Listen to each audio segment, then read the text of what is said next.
प्रिय मित्रों, स्वागत है आपका आपके अपने चैनल स्टडी विद प्रदीप में। दोस्तों, आज हम लोग एग्जाम पॉइंट पे डिस्कस कर रहे हैं और यह एग्जाम पॉइंट आपका एनिमल फिजियोलॉजी से रिलेटेड है। एनिमल फिजियोलॉजी का यह पहला पार्ट है और इसमें से हम लोग कई महत्वपूर्ण प्रश्नों पे इसके बारे में व्याख्या करने वाले हैं। आपको पता है एग्जाम पॉइंट में वही टॉपिक्स रखी जाती हैं जो टॉपिक परीक्षा की दृष्टि से अत्यंत महत्वपूर्ण होती हैं। उन सभी चीज़ों पे हम लोग चर्चा करते हैं। टीजीटी, पीजीटी, एलटी, जीआईसी, केबीएड, डीएसएसबी, एनबीएस, बीपीएससी इत्यादि सभी परीक्षाओं के लिए ये अत्यंत महत्वपूर्ण है। ये आपके लिए निःशुल्क है। आप अगर इसे प्राप्त करना चाहते हैं तो आप इस नंबर पर व्हाट्सअप करके इसे पा सकते हैं। जो भी एग्जाम पॉइंट्स हैं आपको दे दी जाएंगे। चलिए हम लोग पहले एग्जाम पॉइंट्स पे आते हैं और कुछ महत्वपूर्ण प्रश्नों पे चर्चा करते हैं। पहला प्रश्न आपके एग्जाम पॉइंट का आपके सामने है।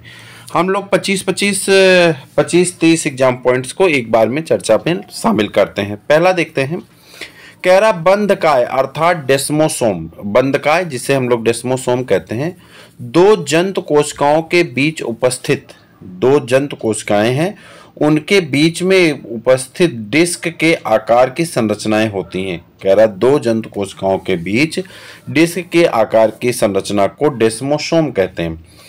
ये दो कोशिकाओं के बीच एक संधि बनाती हैं, यानी इन दोनों का एक जोड़ बनाती हैं तथा मुख्यतः एपिथेलियम ऊतकों की कोशिकाओं में होती हैं। कह रहा मुख्य रूप से किस में पाई जाती हैं? एपिथेलियम ऊतक की कोशिकाओं में पाई जाती हैं। ठीक, पहला एग्जाम पॉइंट आपका हो गया। दूसरे नंबर पे आते हैं, मनुष्य में कोलेजन प्रोटीन, प्रश्न पूछा जाता है कि सबसे ज्यादा पाई जाने वाली कौन सी प्रोटीन हमारे शरीर में है। तो उसमें कह रहा है कि हमारे शरीर में सबसे ज्यादा मात्रा में कौन सी प्रोटीन पाई जाती है? कोलेजन प्रोटीन पाई जाती है। सर्वाधिक मात्रा में पाई जाने वाली प्रोटीन होती है। यह प्रोटीन अंतराकोशिकीय आधारभूत पदार्थ का निर्माण करती है तथा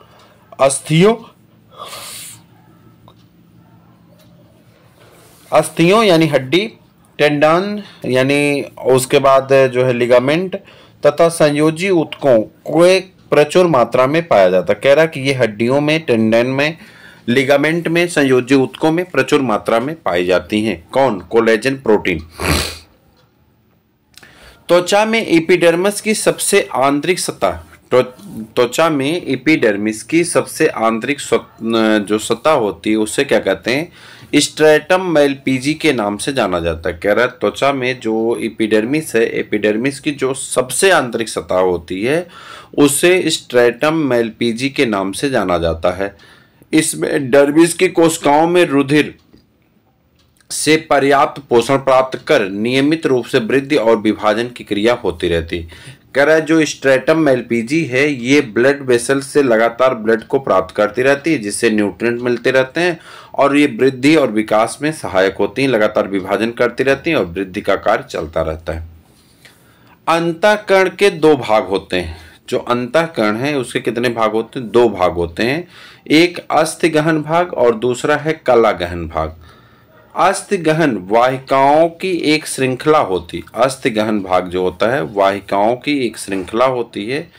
इन वाहिकाओं के भीतर कला गहन होता है जो कि पेरिलिम्फ द्रव से घिरा होता है, किंतु कला गहन के भीतर एंडोलिम्फ नामक द्रव भरा होता है। रक्त वाहिनियों में चिकनी पेशियां पाई जाती हैं। रक्त वाहिनियों में कौन सी पेशियां पाई जाती हैं? चिकनी मांसपेशियां पाई जाती हैं। जंतुओं में तीन प्रकार की पेशियां होती हैं, रेखित, आरेखित तथा हृदय पेशी। कितनी पेशी होती हैं? तीन प्रकार की पेशियां होती हैं, रेखित पेशियां, आरेखित पेशियां और हृदय पेशी। रेखित पेशियां जो होती है इनमें एआई बैंड पाए जाते हैं जिसकी वजह से इसमें छोटे और बड़े खंड होते हैं, जबकि आरेखित पेशियां चिकनी होती हैं और जो हृदय पेशी होती है इनमें थोड़े से अंतर पाए जाते हैं। यानी ये संरचनात्मक रूप से रेखित जैसी होती हैं और क्रियात्मक रूप से अरेखित जैसी होती हैं। आगे सबकी व्याख्या दी गई। कह रहा है इनमें से केवल रेखित पेशियां ही अस्थियों से जुड़ी होती। अस्थियों से कौन जुड़ी होती हैं? रेखित पेशियां ही अस्थियों से जुड़ी रहती हैं। आरेखित पेशियां कभी भी अस्थियों से नहीं जुड़ती हैं। आरेखित पेशियां अस्थियों से नहीं जुड़ी होती हैं, यानी बिना अस्थियों को होती, विसरल ऑर्गन्स में पाई जाती हैं। और हृदय पेशी हृदय में पाई जाती है, जान ही रहे हैं। क्रिएटिन फास्फेट पेशी ऊतकों की उपस्थिति होता है। कह रहा क्रिएटिन फास्फेट जो होता है पेशी ऊतकों में भी उपस्थित होता है। यह एक उच्च ऊर्जा यौगिक के रूप में कार्य करता है। पेशीखंड या सार्कोमियर पेशी संकुचन की क्रियात्मक इकाई होते हैं। कह रहा पेशीखंड या सार्कोमियर पेशीय संकुचन की क्रियात्मक इकाई होते हैं। ये मायोफाइब्रिल के आकुंचन तथा शिथिलन के लिए उत्तरदायी होते हैं। तनाव, सिरदर्द और अवसाद जैसी कई समस्या को नियमित व्यायाम की मदद से कम या ठीक किया जा सकता है। तनाव, सिरदर्द या अवसाद जैसी कई समस्याओं को नियमित व्यायाम की मदद से क्या किया जा सकता है? ठीक किया जा सकता है। नियमित व्यायाम करने से मांसपेशियां स्वस्थ हो रहती हैं क्योंकि पेशी कोशिकाओं के व्यास में वृद्धि हो जाती है। पेशी कोशिकाओं के व्यास में क्या हो जाती है? वृद्धि हो जाती है। पेशी कोशिकाओं की संख्या में वृद्धि तथा पेशी कोशिकाओं के अंदर पेशी रेशकों की संख्या में वृद्धि होती है। टूटे फूटे पेशी रेशकों की पूर्ति भी होती रहती है।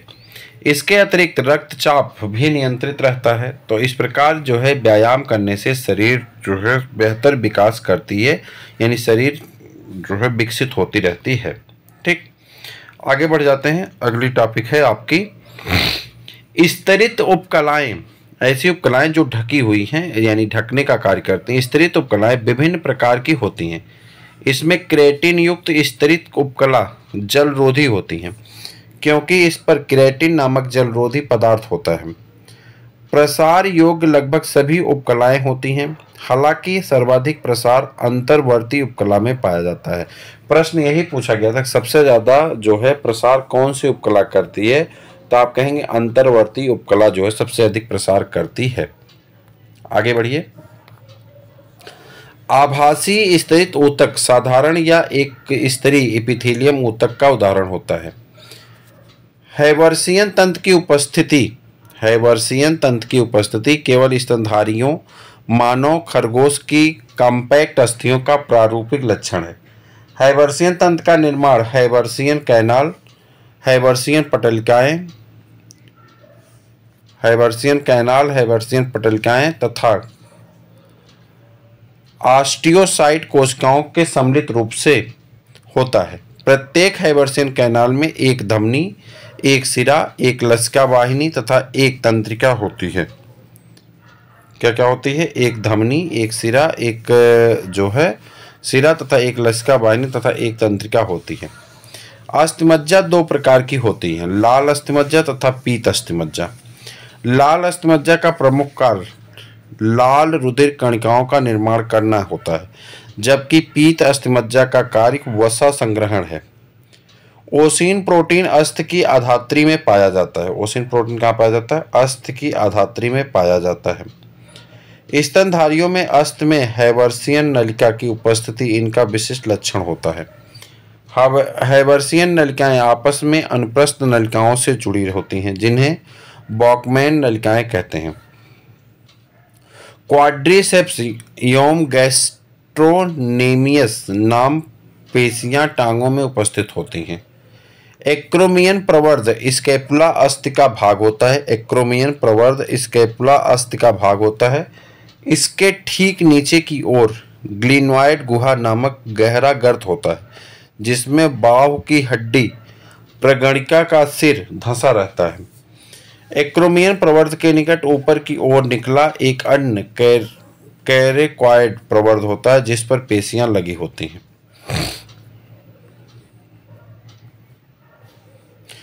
मनुष्य में कपाल कुल 8 अस्थियों का बना होता है। मनुष्य का कपाल कुल 8 अस्थियों का बना होता है।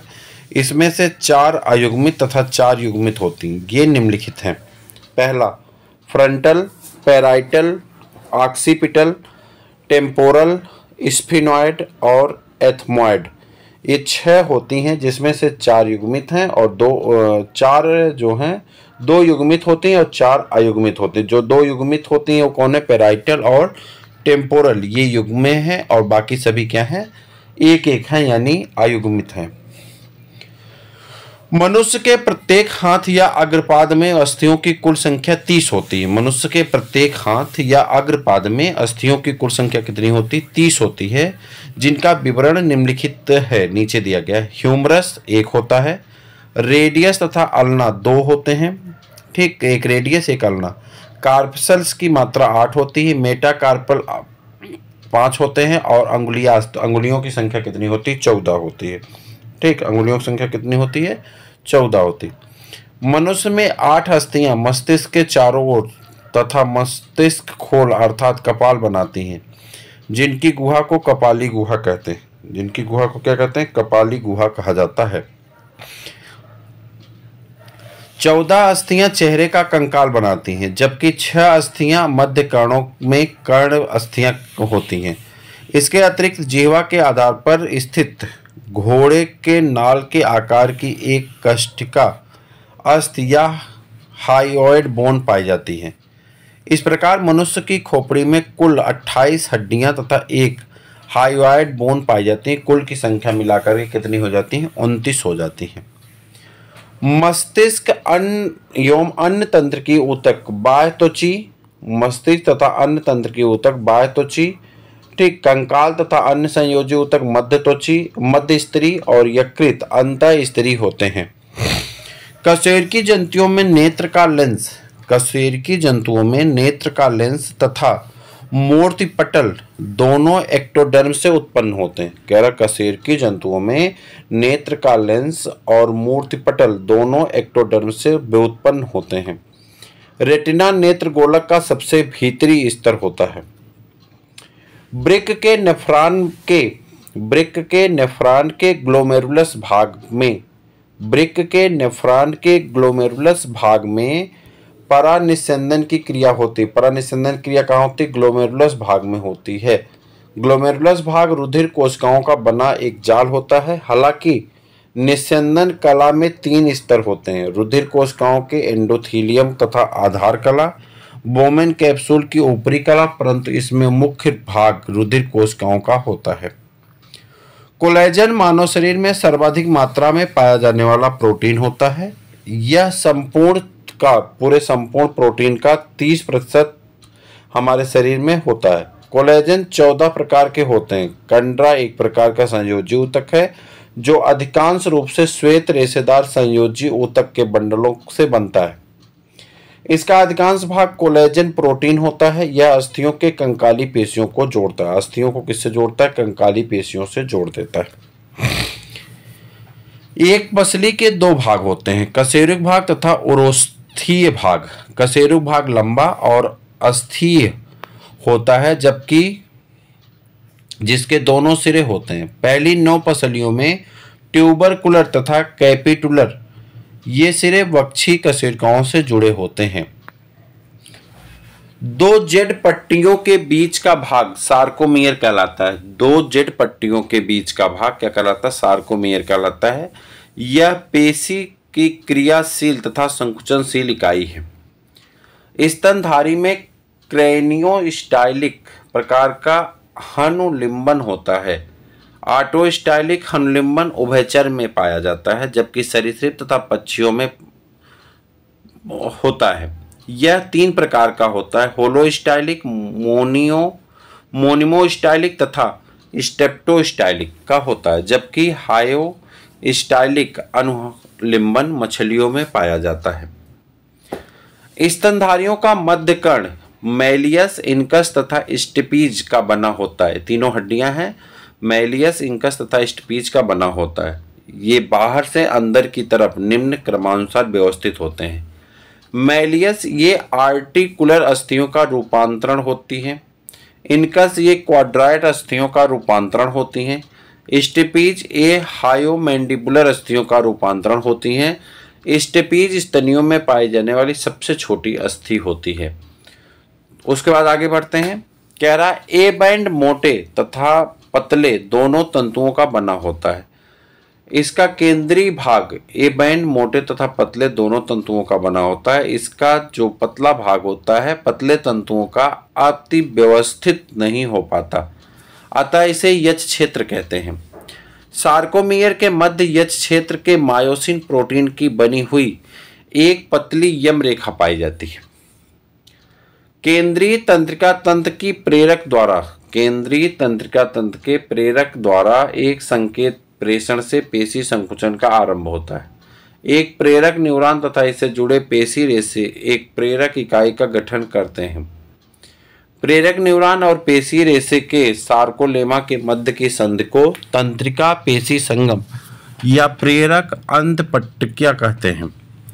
इस संगम पर एक तंत्रिका संकेत पहुंचने से एसिटिल कोलिन मुक्त होता है, जो सार्कोलेमा में एक क्रिया विभव उत्पन्न करता है या समस्त पेशी रेशे पर फैल जाता है, जिससे सार्कोप्लाज्म में कैल्शियम आयन मुक्त होते हैं। कैल्शियम आयन के स्तर में वृद्धि से एक्टिन तंत्र पर ट्रोपोनिन की उप इकाई से कैल्शियम आयन बंध बनाकर एक्टिन के ढके हुए स्थानों को खोल देता है, जो अंततः पेशियों के संकुचन के लिए उत्तरदायी होती हैं। जबकि तंत्रिका संवेगी के समाप्त हो जाने पर सार्कोप्लाज्मिक रेटिकुलम द्वारा कैल्शियम आयन के अवशोषण से एक्टिन स्थल पुनः ढक जाते हैं, जो अंततः मांसपेशियों के शिथिलन के लिए उत्तरदायी होता है। इसके बाद 33 के एग्जाम पॉइंट से लेकर के 53 नंबर तक के एग्जाम पॉइंट को हम लोग अगले वीडियो में करने वाले हैं। तो इतना ही आज के वीडियो में हम लोग डिस्कस करेंगे 33 नंबर से लेकर के, और लास्ट में जो है आपका एग्जाम पॉइंट वो है आपका यहाँ पे 58। तो लगभग 25 एग्जाम पॉइंट को हम लोग अगले पार्ट में करने वाले हैं। आज के लिए इतना ही, फिर मिलते हैं किसी और वीडियो में, तब तक के लिए इजाज़त दीजिए। जय हिंद।